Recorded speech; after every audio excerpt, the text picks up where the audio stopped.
A lo largo de los últimos 45 años, en México se han producido más de 4,000 millones de libros de texto gratuitos. Antes tuvo que pasar la independencia, muchos presidentes, algunas revoluciones, decenas de rebeliones, batallas y querellas violentas, unas cuantas constituciones y varias leyes para la educación. También existieron desde la colonia numerosos pensadores preocupados por mejorar y extender la educación. Y además se tuvieron que inventar el papel, la tinta, la imprenta, la electricidad y las rotativas.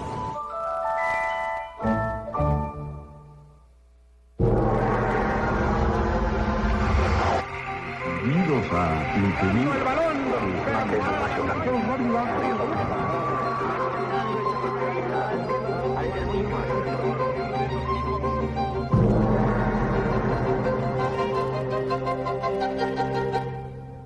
Un, dos, tres. Bandera de tres colores, yo te doy mi corazón. Te saludo mi bandera, con respeto y con amor. A partir del México independiente, se comenzó a buscar en nuestro país la instauración de una educación unificada y gratuita, que sirviera para convertir al México de entonces, pluriétnico y regionalista, en un Estado-nación. Acá en nuestro México y recién independizado, esta idea de una educación adecuada al nuevo país es compartida tanto por conservadores como por liberales. Lucas Alamán tiene un magnífico proyecto también de generalización de la educación elemental, lo mismo los liberales.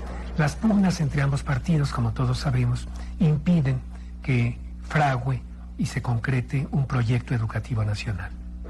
En el México independiente, la educación siguió en manos de la Iglesia, como había ocurrido durante toda la época de la colonia, a pesar de que en España, en 1812, las Cortes de Cádiz ya habían planteado que la educación debía ser pública, gratuita y uniforme, y por lo tanto controlada por el Estado.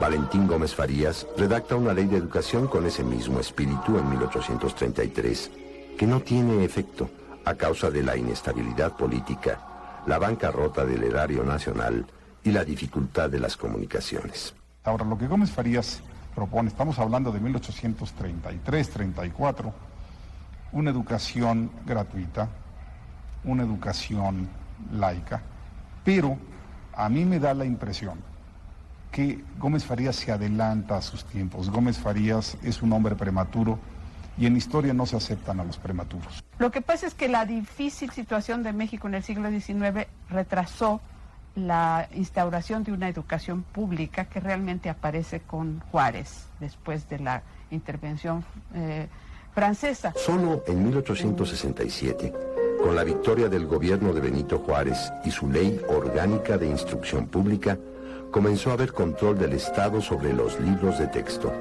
y se empezó a dar prioridad a los autores mexicanos.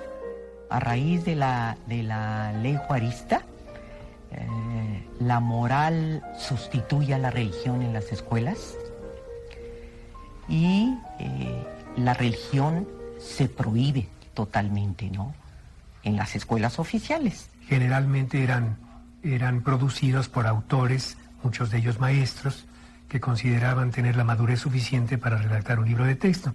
Había también libros traducidos del francés por la gran influencia cultural de ese país sobre nosotros en esa primera mitad del siglo XIX, llegaban acá y se implantaban, principalmente en escuelas privadas, pero también en las pocas escuelas públicas que había. Desde el triunfo de la República sobre el emperador Maximiliano y hasta el fin del porfiriato, la educación fue un foco de atención para los sucesivos gobiernos. Se crearon escuelas normales para la formación de maestros.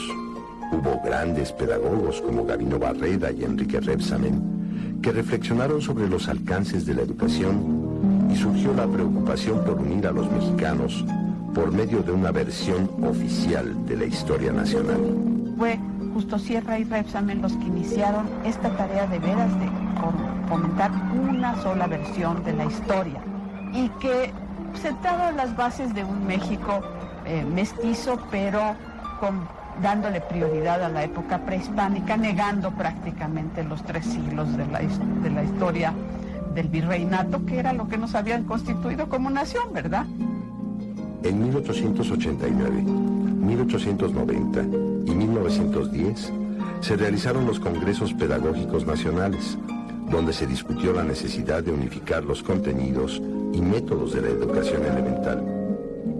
En relación a los libros de texto, se precisó que solo el libro de lectura se consideraría como obligatorio. Pero realmente yo creo que pesaba mucho más la acción del maestro individual que el libro de texto durante todo el siglo XIX.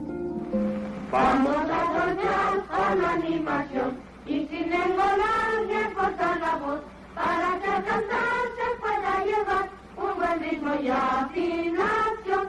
Do, re, mi, fa. 1910.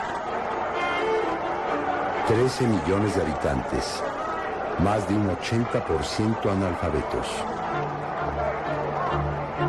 Las preocupaciones relacionadas con la educación, surgidas durante el siglo XIX y que se habían plasmado en la Constitución de 1857, tuvieron continuidad en el artículo 3 de la Constitución de 1917, que consolida la educación como laica, gratuita y obligatoria. Este artículo genera inquietud en varios sectores de la sociedad. Las protestas son grandes, son inmediatas. Se mandaron comunicados al Congreso diciendo que se estaban violando las libertades democráticas de las personas. Se escribió al Vaticano pidiéndole al Papa ayuda, diciendo que pues estaba atentando contra la formación de las conciencias de los niños, contra la moral de los niños. Con la creación de la nueva Secretaría de Educación Pública en 1921, encabezada por José Vasconcelos, se inicia el camino para hacer realidad una educación para todos. José Vasconcelos está detrás de todo el proyecto educativo mexicano del siglo XX. Jaime Torres Bodet fue colaborador suyo, fue secretario particular suyo. Siempre he creído que de los tres grandes educadores de que se ufana nuestro país, Gabino Barreda, Justo Sierra y José Vasconcelos, el tercero habrá de quedar en la memoria de las futuras generaciones como el más atrevido y contradictorio, el más impulsivo y más fulgurante, el menos lógico y más genial. Y Martín Luis Guzmán fue, digamos, colaborador, compañero, amigo y desamigo en momentos, pero compartían un ideal, compartían un compromiso. Vasconcelos y Martín Luis fueron los dos miembros del Ateneo de la Juventud. En ese sentido, es que debemos explicar la función de Martín Luis y de Jaime Torres Bodet, como herederos de ese compromiso de los revolucionarios, de ese compromiso de los vasconcelistas con aumentar y mejorar la oferta educativa. Lo intentó hacer Vasconcelos entre 1920, 21 y 1924. Sin embargo, yo no podría decir que fracasó, dejó la simiente, pero era un país que no tenía todavía recursos, era un país empobrecido por la lucha revolucionaria. Se abren entonces las primeras bibliotecas públicas y se imprimen obras didácticas y literarias como las lecturas clásicas para niños, que con un tiraje de 15,000 ejemplares se distribuyen a escuelas, bibliotecas y sociedades obreras. Al mismo tiempo crean las brigadas educativas, con el fin de llevar la educación y la cultura universal a todos los rincones del país. Pero aquí el problema al que se enfrentó Vasconcelos era que si bien llegaban los libros, pues había quien los leía, pero gran parte de la población era incapaz de leerlos, ¿no? Porque pues, no estaban alfabetizados. Entonces sí fue una campaña muy idealista desde mi perspectiva, ¿no? Pero bueno, pues que también rindió frutos, sin duda. Esa sí fue la primera verdadera campaña que se hizo por promover la lectura en México. Con Lázaro Cárdenas en la presidencia de la República en 1934, un reformado artículo 3 eleva a nivel constitucional un tema que será objeto de violentos debates y divisiones: la educación socialista.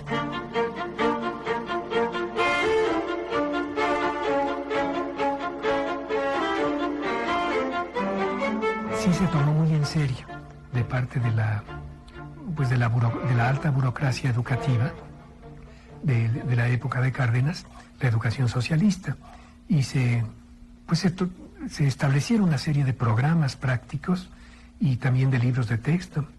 Que hablaban de yunques y proletariado, mi papá nunca me pudo explicar de manera que yo entendía qué era el proletariado. Estábamos de proletariado hasta acá. Se creó la Comisión Editora Popular, que editó y repartió libros, especialmente en el ámbito rural.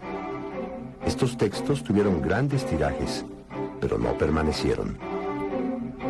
A partir de 1943, durante el gobierno de Manuel Ávila Camacho, Jaime Torres Bodet, a la cabeza de la Secretaría de Educación Pública, organizó una comisión para renovar, con un enfoque moderado, los planes de estudio y los libros de texto, producidos por editores privados.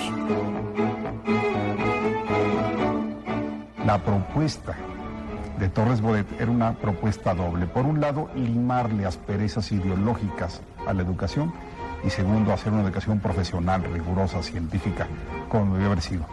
Todavía no hemos agradecido lo suficiente en este país a esa propuesta moderadora, rigurosa, capaz de Jaime Torres Bodet.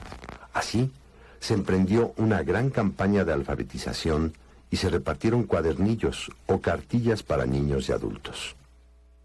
En diciembre de 1958, un antiguo discípulo de José Vasconcelos, que en su juventud había acompañado al maestro en su lucha política y educativa, llegó a la presidencia de la República. El nuevo presidente, Adolfo López Mateos, se empeñaría en realizar el viejo sueño de hacer llegar a todos los niños la educación a través de la distribución nacional de libros de texto gratuitos.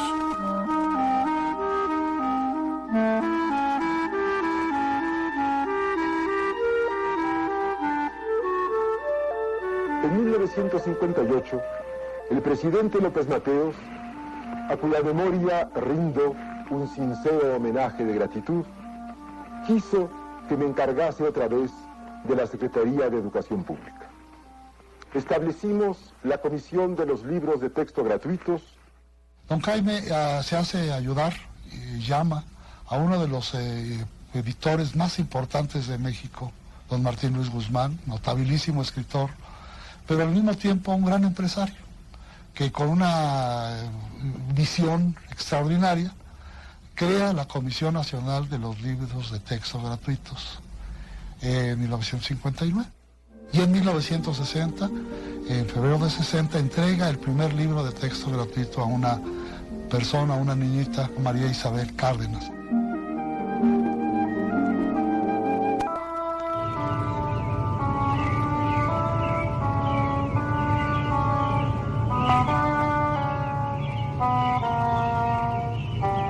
Alegría porque tengo otro libro más, que cuando cada año que me dan un libro es más bonito porque tienen más cosas diferentes que las otras. La verdad es que todos los libros son bonitos. Han sido muchos los escritores, especialistas, diseñadores y artistas plásticos que han participado en la realización de los libros de texto gratuitos desde sus inicios hasta nuestros días. Cuando salieron los primeros libros, sentimos una satisfacción que iban a ser los primeros libros que se iban a repartir dentro de la República y que tenían aquí lo mejor hechos. La Comisión Nacional de Libros de Texto Gratuitos ocupó, a partir de 1964, un enorme edificio en Río de la Loza, donde se encontraban las oficinas y las máquinas para la elaboración de los libros y que se abandonó inexplicablemente en 1997. Ese mismo año se aprueba el programa para la modernización de la CONALITEG y se abre una planta de operación en Querétaro que ha estado en funcionamiento desde 1998.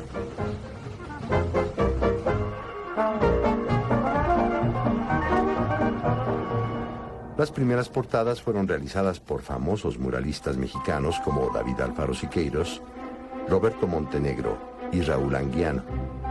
ilustradas con personajes de las tres grandes etapas de la historia de México: la independencia, la reforma y la revolución. Estas portadas tenían una finalidad: exacerbar el espíritu patrio, ¿no? Trazar una imagen muy clara de somos un Estado nacional poderoso, con historia, sobre todo con cimientos ideológicos. Desde 1962 hasta 1972, en las portadas de todos los libros apareció una alegoría de la patria realizada por Jorge González Camarena e inspirada en una joven tlaxcalteca llamada Victoria Dorantes. La imagen, que desde entonces se asocia a los libros de texto gratuitos, se reprodujo en 400 millones de ejemplares. De una mujer mexicana, guapa, frondosa, fuerte, abierta al viento, con tez oscura y que contrasta con un vestido sencillo, pero inmaculadamente blanco. Que va con la bandera y alrededor hay pues un paisaje, unos símbolos muy mexicanos. Y en la otra mano aparece un libro que simboliza la educación del país.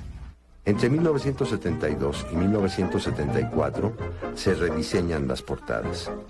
Fueron realizadas por Juan Ramón Arana y tenían un tema común. Son juguetes y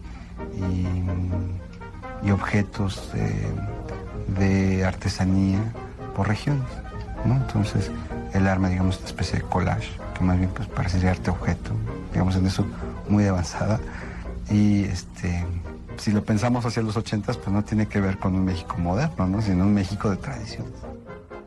A principios de los años 80 cambian los programas de estudios y las portadas encomendadas a Carlos Palleiro y Felipe Dávalos representan a niños, aves, mariposas, soles y papalotes. En 1987 se invitó a pintores mexicanos y extranjeros, representativos de distintas corrientes, a elaborar las nuevas portadas, concebidas con una mirada innovadora. Con estos autores que, bueno, ya forman parte básicamente, en su gran mayoría, pues de la ruptura, ¿no? de este movimiento artístico mexicano, que plantea pues ya una fractura, una lectura distinta de las artes visuales en México, donde pues, hay una visión mucho más internacionalista, digámoslo así, ¿no? Ya no es tan importante lo que se representa, sino cómo se representa.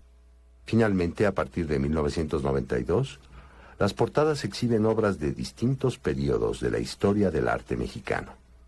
Para mucha gente, el contacto con estos libros, aparte de ser su primer contacto con un libro, quizá era su primer contacto con una obra de arte, llamada o catalogada obra de arte, no propiamente, podríamos decir obra de arte. Entonces eso para mí es quizá lo más importante. Tiene muchos dibujos bonitos que tiene su historia y las cosas que tiene, por decir, casas, edificios, planetas, árboles y animales y agua.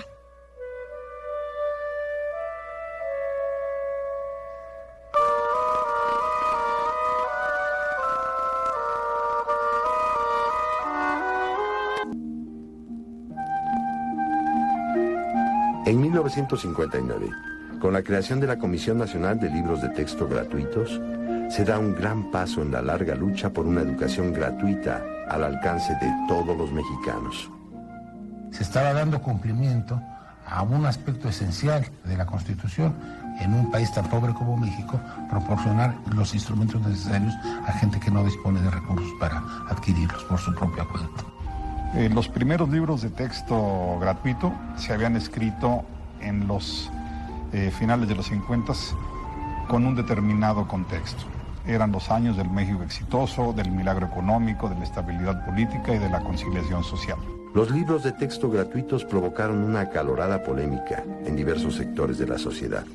Cuando surgió el primer libro de texto, esto apanicó mucho a los grupos conservadores, a la Iglesia y a los grupos conservadores. Llama la atención que aún sin conocerlos empezaron a protestar por el libro, pero protestaban precisamente porque era único. Ahí los sectores más conservadores veían al libro de texto como una especie de dictadura y por eso protestaron. La gratuidad y la obligatoriedad. Ellos decían muy bien que les den a los niños pobres, pero nosotros no queremos eso. Entonces desafiaron si estaba de acuerdo o no con la Constitución. Y lo que presentaba el gobierno en ese entonces como un libro de texto gratuito, que cabe decir que no es gratuito porque está pagado con los impuestos de todos, se veía ya en la Unión Nacional de Padres de Familia, y lo dijo públicamente el presidente de la Unión en ese entonces, don Ramón Sánchez Medal, que se podía convertir en un libro de texto obligatorio, con lo cual sería extraordinariamente grave y totalmente contrario al derecho de los padres de poder educar a sus hijos como ellos quieran. Uno se pregunta, ¿no hubo también ahí un juego de espejos entre los impugnadores y el gobierno que lo defendía? El gobierno que nunca contestaba a la impugnación de que fuese único. Y los impugnadores que nunca resolvían el problema práctico de si se abría el libro gratuito a múltiples versiones conforme a lo que quisieran los diversos sectores sociales, cómo se iban a editar, a elaborar, a distribuir. Se iba a preguntar en cada comunidad rural cuántos quieren el libro A y cuántos el B y cuántos el C, y a procurar que la distribución fuese así. ¿Y qué hacía el maestro que tenía en su salón de clase alumnos con 3 libros de texto gratuitos diferentes, ¿no? En el plano, político, ideológico, lo que hubo fue una defensa de los libros de texto que estaban muy asediados en aquella época por los grupos conservadores. Llegaron a decir a don Martín Luis Guzmán que era Martín Lutero, haciendo el símil con quien creó la iglesia, la separación de la iglesia. Con frecuencia nos han dicho que nosotros queremos clases de religión en escuelas de gobierno. Esto es falso, no es cierto. Nosotros queremos que se reconozca el derecho de los padres en la Constitución, y la clase de religión es consecuencia de reconocer este derecho. Ahora, ¿qué clase de religión? Católica, protestante, judía, shintoísta, la que practique el padre de familia, o ninguna, si es que el padre de familia no quiere ninguna clase de religión para sus hijos. Estas objeciones nunca fueron ventiladas con franqueza. Las polémicas en torno al libro de texto en los años, a principios de los 60, eran un problema ideológico, una proyección del tipo de Estado que en materia educativa se quería tener por ambos lados, el del propio Estado y el de sectores pues que no aceptaban ese Estado que llamaban totalitario o monopólico, ¿no? Antes de la creación de la CONALITEG, los libros de texto aprobados por el Estado para la enseñanza formal eran publicados por empresas editoras privadas como Appleton, la Librería de la Viuda de Buré, Herrero Hermanos, GM Bruño y FTD, que habían acaparado las publicaciones escolares desde el Porfiriato.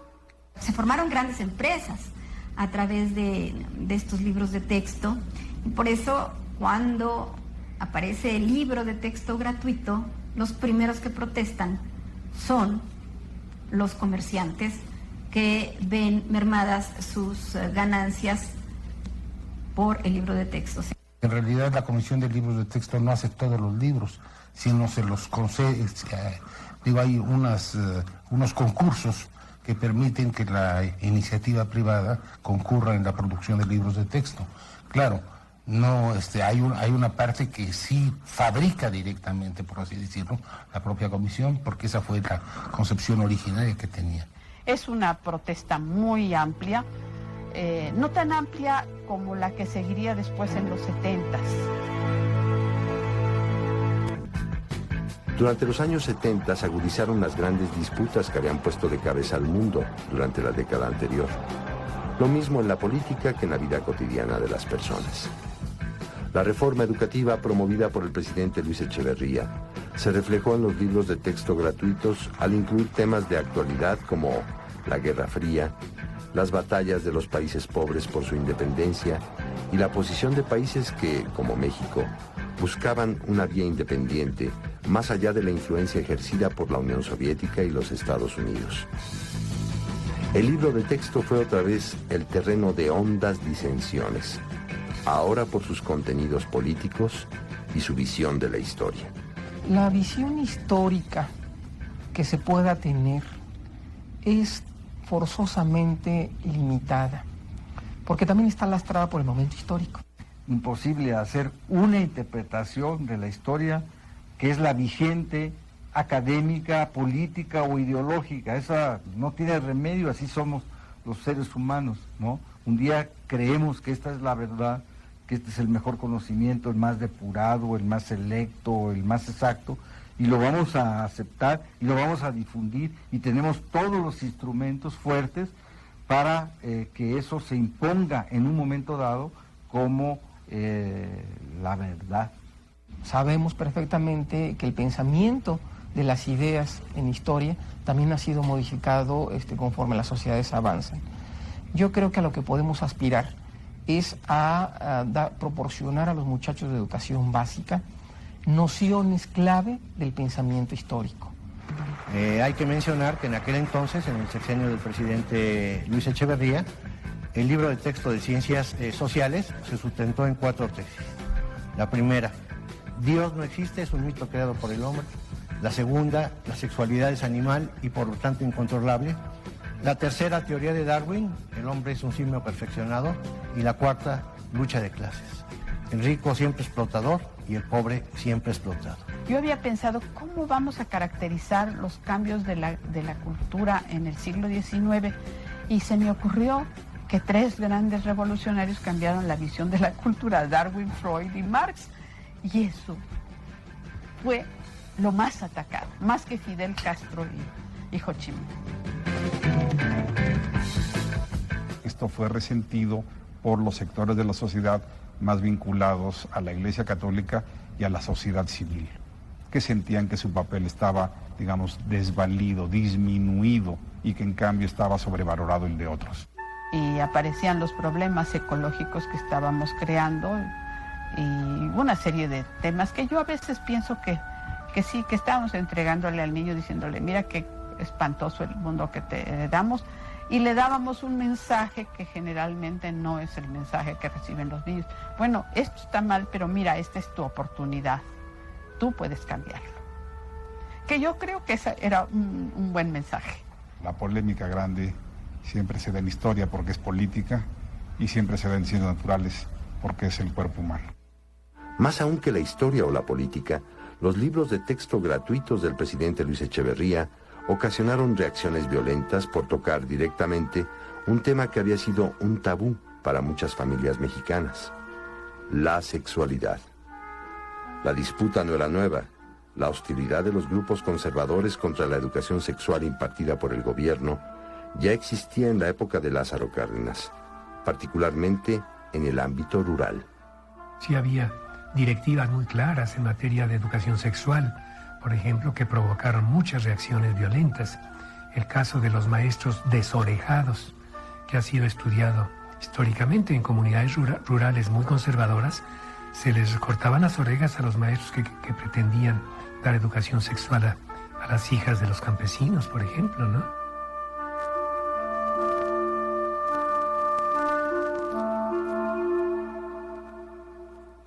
La incipiente libertad sexual experimentada por muchos jóvenes de la clase media y el reconocimiento científico de la necesidad de orientación sexual para una vida familiar más armoniosa lastimaba, sin embargo, a los sectores más conservadores del país. Si se trataba, por ejemplo, de presentar un poco la cuestión de iniciación al sexo, poniendo 2 niños, una niña y un niño así con sus órganos, bueno, un gran escándalo. Y una gata embarazada a punto de dar el nacimiento. Muchos niños han visto nacer los gatitos y los perritos, por Dios. La cuestión de la educación sexual sigue siendo en nuestros días un tema de crítica combatido particularmente por los sectores más conservadores.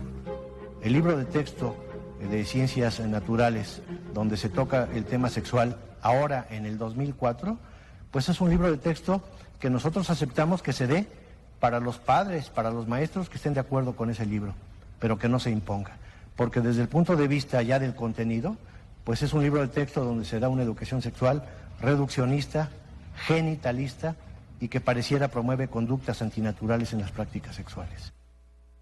Era donde salían dos niños que están en una regadera bañándose, pero estaban separados precisamente, y también mostrando sus órganos genitales, que en ningún momento significa nada pornográfico, ni tampoco lo que mencionaba el ingeniero Guillermo Bustamante, que decía que eso incitaba al homosexualismo, o sea, realmente, y por eso yo me atreví a decirle, con perdón de ustedes, pero se lo dije también con convicción, saben que no podemos seguir hablando con el señor.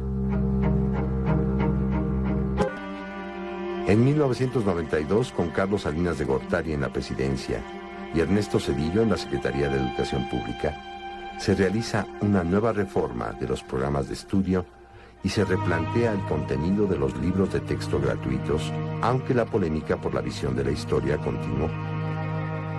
Se abandonó el concepto de un libro de ciencias sociales para regresar al de historia con un enfoque diferente.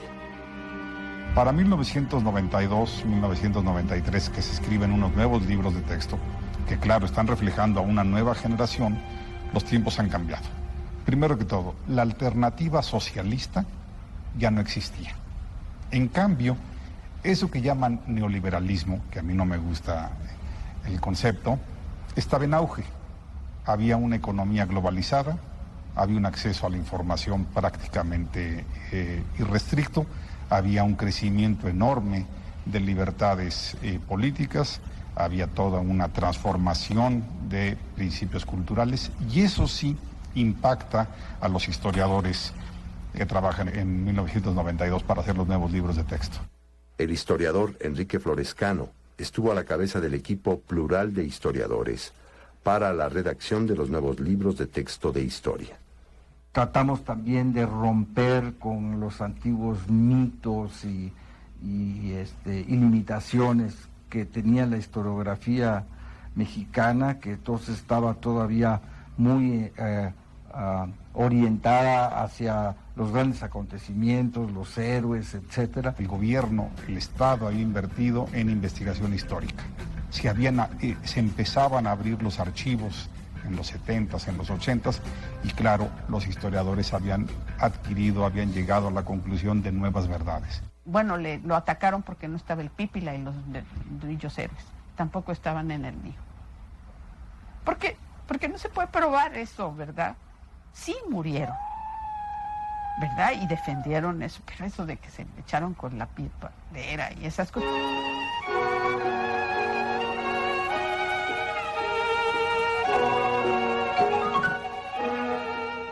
Hicimos historia social, historia de las mentalidades, metimos desde luego a las mujeres a participar como actores históricos importantes, a los obreros, a los campesinos.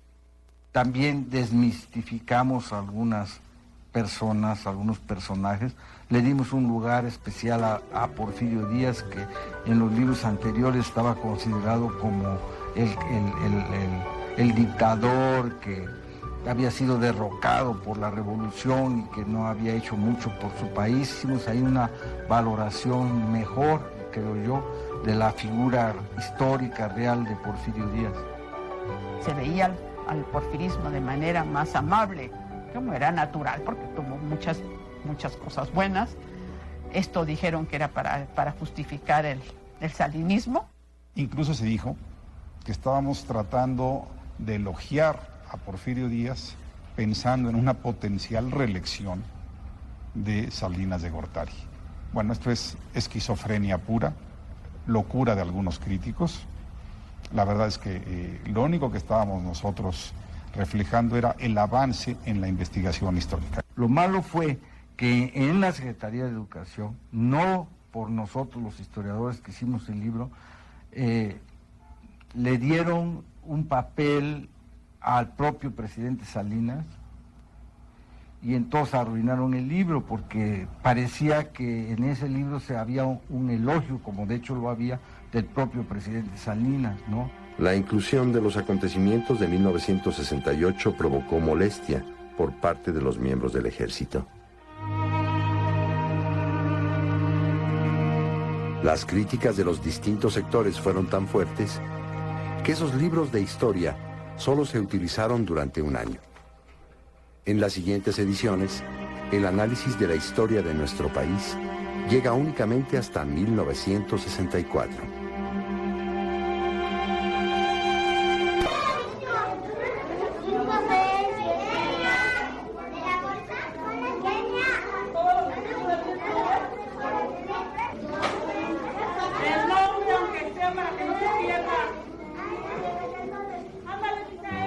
Gracias al libro de texto gratuito, creo que ha sido posible que realmente la educación sea más equitativa y haya llegado a mayor número de niños en las ciudades, en los pueblos, en las rancherías. Hay mucha gente en este país pobrísimo, ¿no? El único libro que conoce, o los únicos libros que conoce y con los que se queda, son los libros de texto gratuitos. Ernesto Zedillo ordena, en 1997, comprar a los editores privados los libros de secundaria para entregárselos a los alumnos de las escuelas públicas en calidad de préstamo. 7 años después, Vicente Fox y los gobernadores de los estados se los dan en propiedad, consolidando así la gratuidad en la secundaria, y se generaron además millones de bibliotecas familiares en las zonas más pobres del país. En 2004, se distribuyeron 315 millones de libros de texto gratuitos en todo el territorio nacional. Cuando yo veo una máquina parada, pues me siento mal, ¿verdad? Entonces tratamos de buscar la solución para echarla a andar, para producir, pues. Se han ido reformando poco a poco los libros. Hemos avanzado muchísimo en cuanto a la calidad de ellos mismos. La Conalitec edita 189 títulos en 55 variantes de 33 lenguas indígenas. Produce 39 títulos para estudiantes con baja visión o debilidad visual en toda la educación primaria. Para alumnos invidentes imprime 39 títulos educativos y libros de lectura en el sistema Braille, y se cuenta con el primer diccionario con este sistema, único en todos los países de habla hispana. Asimismo, se desarrolla hoy un proyecto para vestir el salón de clase, con carteles atractivos que muestran al estudiante su entorno y le informan sobre sus símbolos patrios. Entre 2001 y 2004, la Conalitec generó economías por 1.300 millones de pesos, con los que se financiaron las bibliotecas de aula. Cada uno de los 850,000 salones de clases en el país cuenta con más de 70 libros en 3 libreros, colocados a la altura de los ojos de los niños. La novedad más reciente promovida por la Secretaría de Educación Pública es el proyecto Enciclomedia, integrado a este modelo de aula, que consiste en un pizarrón interactivo que permite complementar los contenidos de la clase con información visual y auditiva. Se planeó la colocación de 28,000 pizarrones de la Enciclomedia para el año 2005. Podemos poner música tradicional de cada estado. Vamos a poner visitas virtuales a la Secretaría de Educación Pública, al Palacio Nacional, a los murales de Diego Rivera, etc. O sea, hacer que nuestra cultura esté disponible para los niños como un valor que los enriquece como seres humanos. Vamos a posibilitar que los alumnos y el profesor indaguen más sobre ciertos contenidos y que enriquezcan su punto de vista. No solamente el libro de texto, sino también otros recursos que van a ampliar la visión del mundo y de los contenidos que se manejan en esta herramienta didáctica central. En 2005 se superaron 4,000 millones de libros impresos a lo largo de 45 años. Eso equivale a 1.600.000 toneladas de papel, es decir, 64 veces el peso de la torre latinoamericana. Ese papel cubriría una distancia de 30.200.000 kilómetros, 40 veces la distancia de la Tierra a la Luna. Los libros puestos en fila darían 25 veces la vuelta a la Tierra. Gracias a la utilización de casi 9 millones de toneladas de papel reciclado, en 2004 se dejó de talar una superficie de bosque equivalente al bosque de Chapultepec y se ahorró una electricidad equivalente al consumo de 28,000 hogares. La verdad que para mí es un orgullo el trabajar para la comisión, el darle mi vida a todos esos niños que leen los libros, porque la verdad, sí, muchas veces nos cuesta mucho trabajo llevarlos a cabo. ¿Por qué? Porque pues tenemos problemas de máquina, tenemos problemas de papel, tenemos problemas de tinta, y con todos los problemas que tenemos, los libros tienen que salir para que los niños puedan tener algo en que estudiar.